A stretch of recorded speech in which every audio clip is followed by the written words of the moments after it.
L'AGFIP Normandie, c'est une association créée en 1987. On récolte les 6% obligations d'emploi des entreprises privées qui ont une obligation d'emploi à partir de 20 salariés. Ce fonds, il sert vraiment aux personnes en situation de handicap dans l'emploi et aux entreprises pour favoriser l'insertion des personnes en situation de handicap, le maintien, mais aussi toutes les aides dédiées aux entreprises pour favoriser l'embauche des personnes en situation de handicap. L'AGFIP est présente sur l'ensemble des régions et couvre l'ensemble des territoires puisqu'on est 13 délégations. Chaque chargé d'études se déplace sur l'ensemble des territoires. Et le Cap Emploi, notre partenaire service, est présent sur tous les départements, dont les DOM-TOM. On couvre aussi l'ensemble de la France. Sur la situation des demandeurs d'emploi travailleurs handicapés en France, je vais vous donner quelques chiffres clés. On est sur à peu près 980 000 personnes en situation de handicap en emploi. Ça prouve que des choses sont faites, mais il y a encore une marge de manœuvre parce qu'on observe environ 515 000 demandeurs d'emploi handicapés à fin 2018 inscrits à Pôle emploi. Et en termes de chômage, on est sur 18% de travailleurs handicapés en chômage, ce qui est largement supérieur aux personnes valides, puisque sur les personnes valides, on est à 9% de taux de chômage pour l'ensemble de la population en 2018.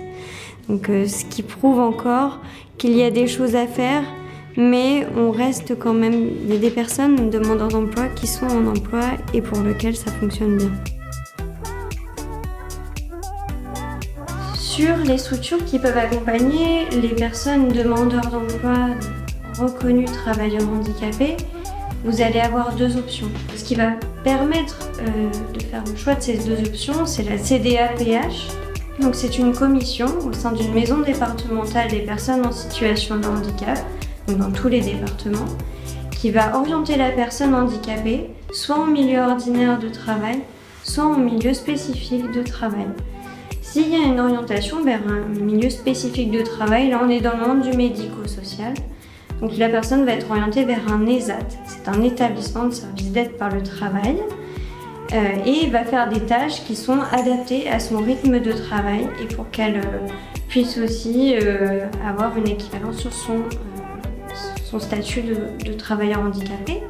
Si elle est dans le milieu ordinaire de travail, elle va pouvoir se rapprocher de structures, ou ce qu'on appelle du droit commun, donc du service public de l'emploi, soit les missions locales si c'est une personne jeune, soit le pôle emploi si c'est un demandeur d'emploi inscrit au pôle emploi. Et il y a aussi des acteurs spécialisés comme le Cap Emploi qui va vraiment accompagner uniquement des personnes en situation de handicap. Donc il existe plusieurs mesures qui sont dédiées et aux demandeurs d'emploi travailleurs handicapés et aux entreprises, selon les situations, qui vont de l'intégration au maintien de la personne jusqu'à la reconversion professionnelle du salarié.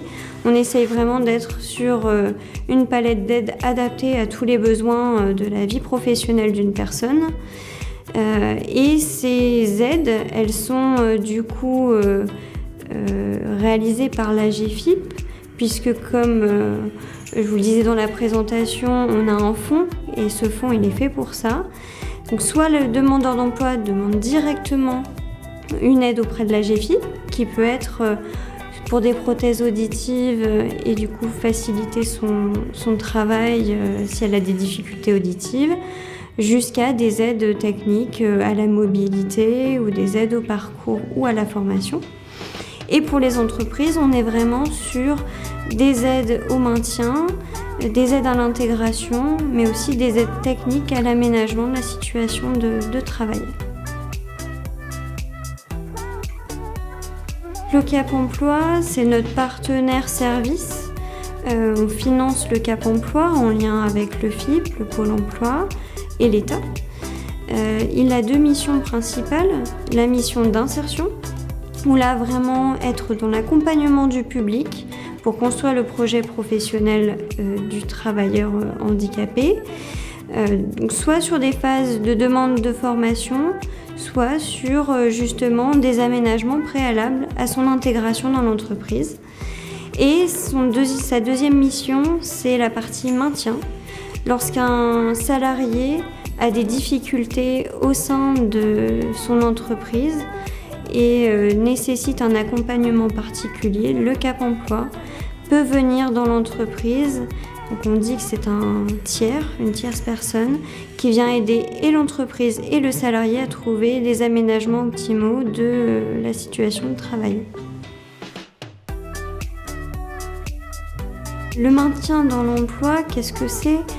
C'est anticiper toutes les difficultés qu'un salarié peut avoir durant sa vie professionnelle au sein de l'entreprise et éviter d'aller jusqu'à un licenciement pour inaptitude.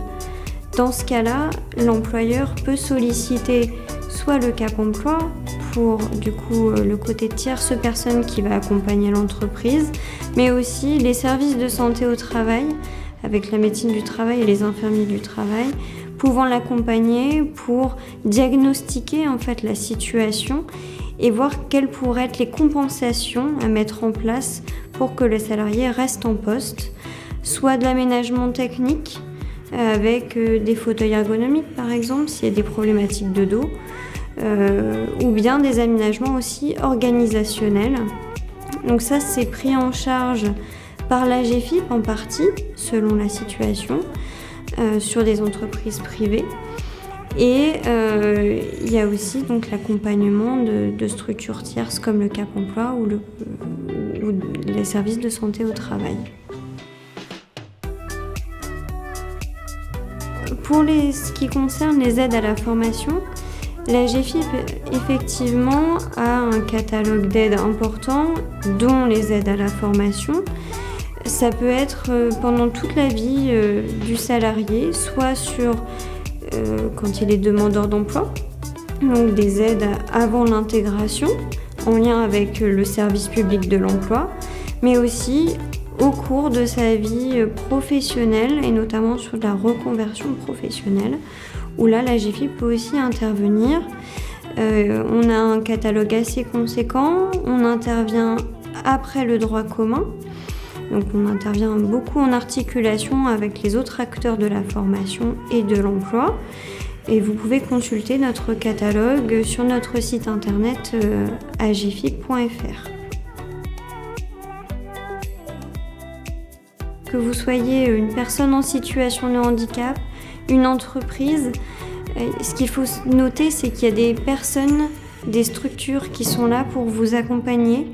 Il existe un véritable écosystème autour du handicap et donc il ne faut pas rester seul dans sa situation, que ce soit des difficultés qui apparaissent au cours de la vie professionnelle dans l'entreprise ou bien dans l'intégration vers l'emploi.